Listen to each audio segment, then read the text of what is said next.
Hello, hello, hello. I want to share something with you today.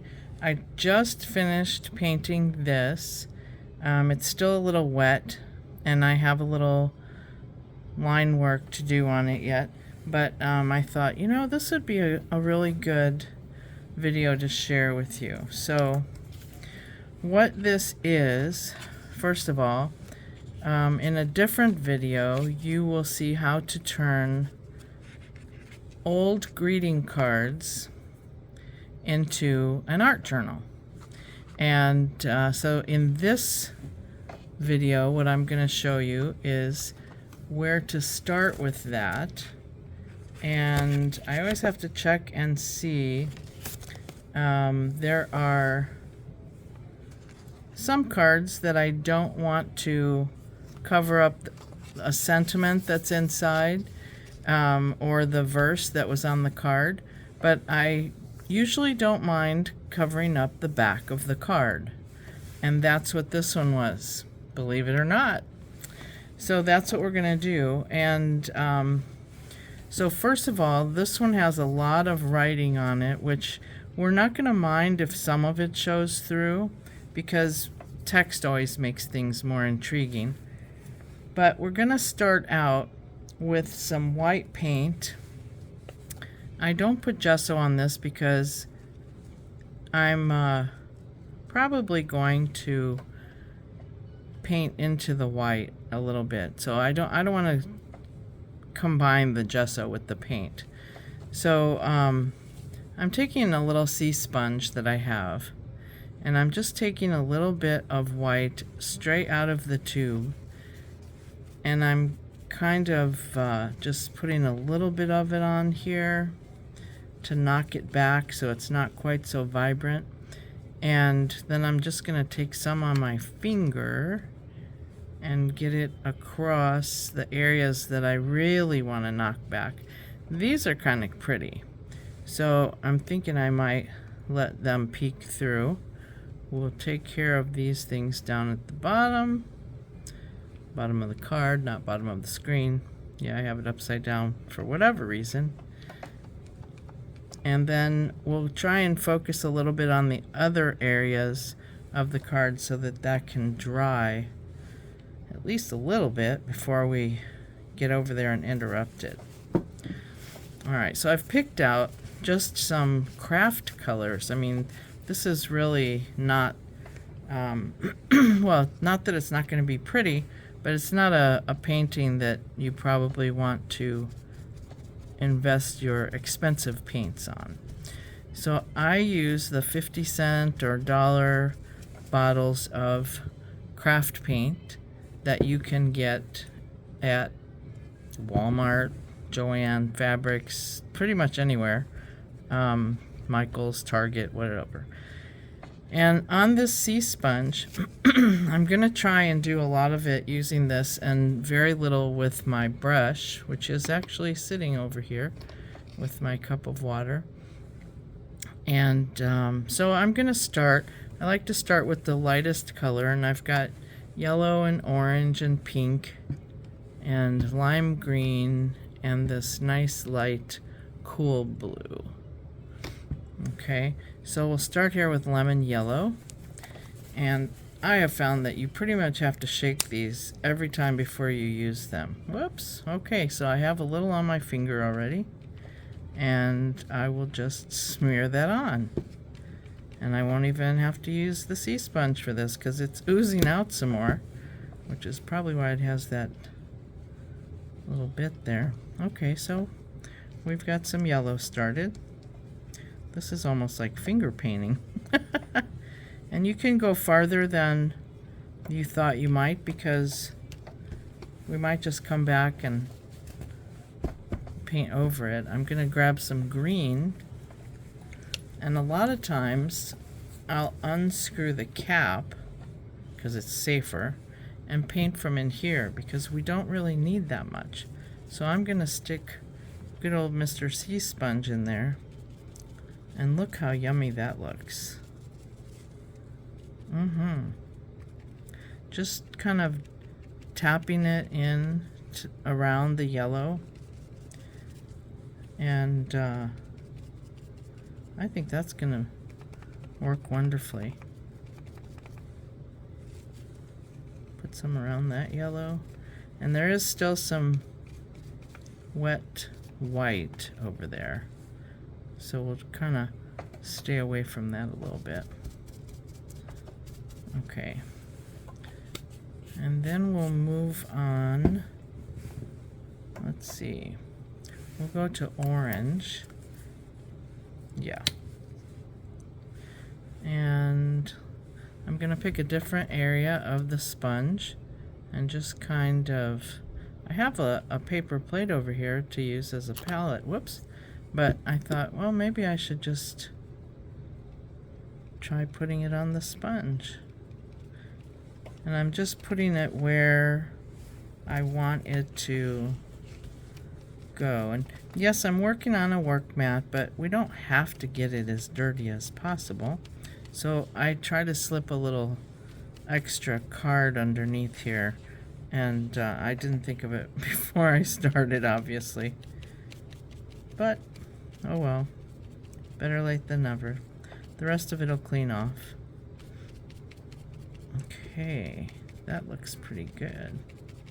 So then I'm going to transition it into some pink. And this is like a neon. Yep, neon pink. And so I'll just put a little dab here and here.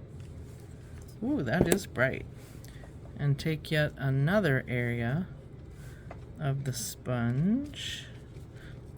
Now, see, these neon paints are not very opaque at all.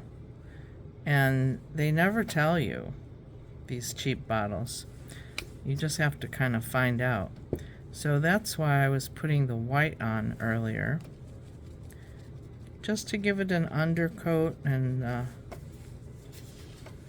not necessarily let all the text show through. But I found that when you mix pink and orange, ooh, that's too much, that you get kind of a burnt orange.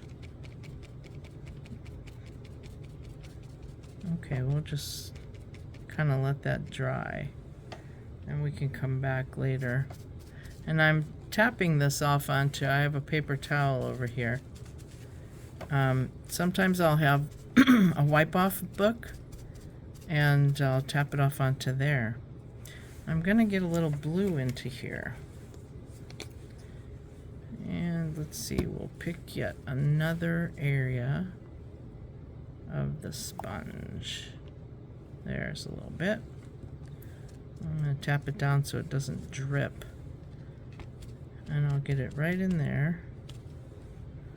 And maybe a little right over here. Blue and green always goes well together. Blue and orange goes well together. There we go. Let's take a little down there. And when you blend some blue with this neon pink, you get a pretty nice purple. This was not nice to begin with. So I think we're going to put black there.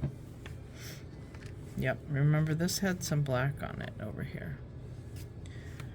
So I'm going to kind of let this dry.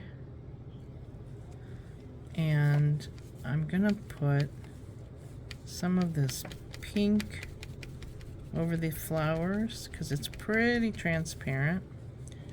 And the orange also was. Okay, and I'm going to throw my sea sponge in the water and let it have a soak. Okay. I wonder what this is. I'm not sure. Alright, so then I'm going to take my High Flow Golden, just because it's easier to deal with. And first, I'm going to put some in this area because I just really don't like that. Not at all. So I'm gonna kind of make a corner here. And I did pick up the brush, so I can get all the way up here into that corner. Tap it, brush it, but try not to pull up the paint that's underneath.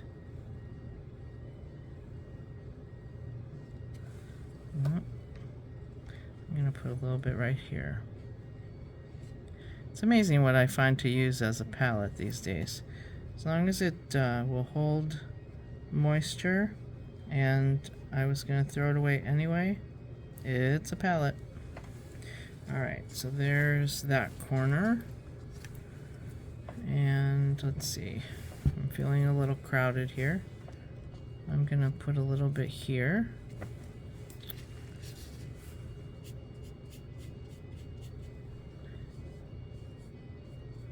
And I'm just kind of taking care of that corner. I'll go off there. And then we'll just take a little bit with this brush.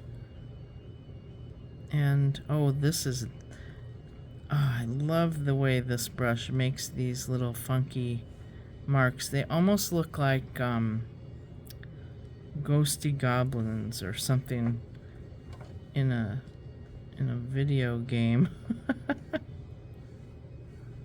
They're pretty cool. Okay, stop. Because then I want to make some different. And I think it's just because the bristles are slightly parted, so I never really know what I'm gonna get. Whoops. Sorry. Slid that one off the camera there. I was just doing those. Okay. I had a flat brush here. I don't know what I did with it, so I'm gonna try and use the same brush, but I'm gonna try and bring this, it's not gonna come to a very good point. So, this isn't the one I had. Ooh. No, it's not. But it might work. It's pretty stiff. Kind of has a feel like it didn't get cleaned at some point. Alright, I'm putting a little bit of pink on my temporary palette, and I'm moving it over here where you can see it. So then I'm just kind of going side to side and tapping it so that I have a little stripe of it on my brush. And that way,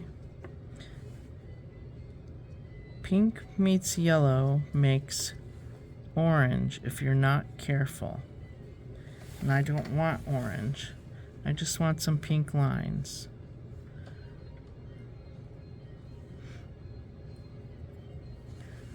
And I don't like how it's doing them.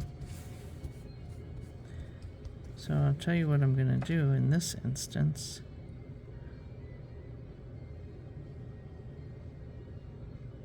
Is that. Yeah, I don't like this brush.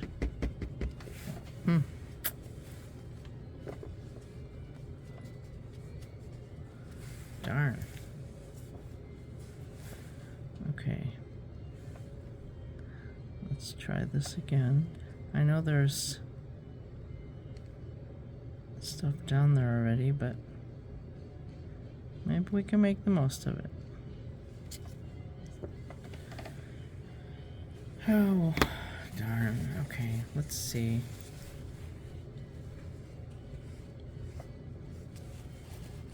Sometimes, if you work quickly, and I know it's taken off the yellow underneath also, but them's the breaks.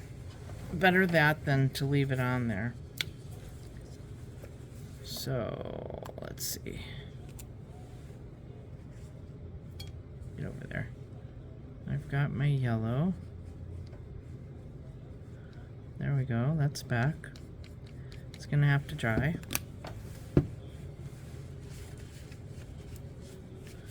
Whew. And I had a little cap here. Oh, here it is. Okay, and so in this plate, this is kind of I put a little bit of everything in here. And so I kind of took this bottle cap, swirled it around in the blue. And I tend to like doing things in threes. Feels more balanced to me.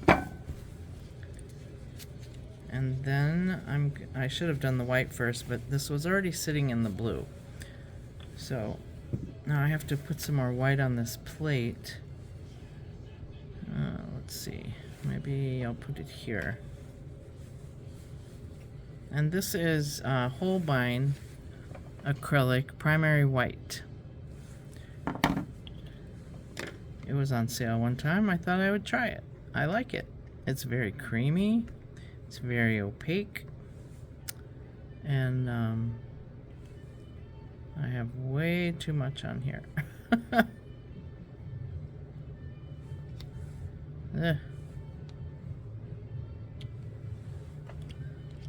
gonna take it and drag some of it across.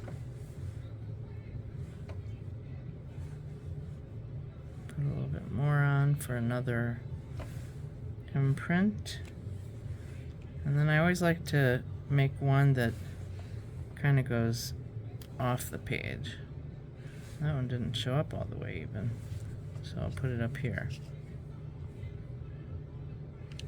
There. Cool. Alright, I think that cap has had it. Just got way too much white on it that time. Should have brought my hand wipes over here, but I didn't. So, alright, so we're gonna get a little splatter on here.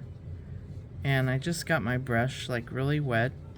And even though the water is very dirty, I think that's from the black. I'm just gonna kind of mess this around and get a little bit of pink. Now I don't know if you can see the splatter I just did because it's pretty small dots, but it's just about right. And then I'm gonna try and use this water, and it's really making the white dirty, but we'll see. Get it really wet. There we go. Still looks white. You can't really tell that it's dirty white. Alright. So I'm just gonna let this dry, and then I'll find a place maybe for a flower like I started on this one. But I'm gonna come back and outline this in black. It's still not dry. I can see some of the edges down here. I may even give it a second coat. But that's how you can decorate up the backs of cards so that you can include them in a journal. And look for that birthday card journal in a different video. It's not out there yet as of the date of this video, but it will be soon. Thanks for joining me today. Hope you enjoyed it, and hit subscribe if you're not already subscribed. Thanks. Bye-bye.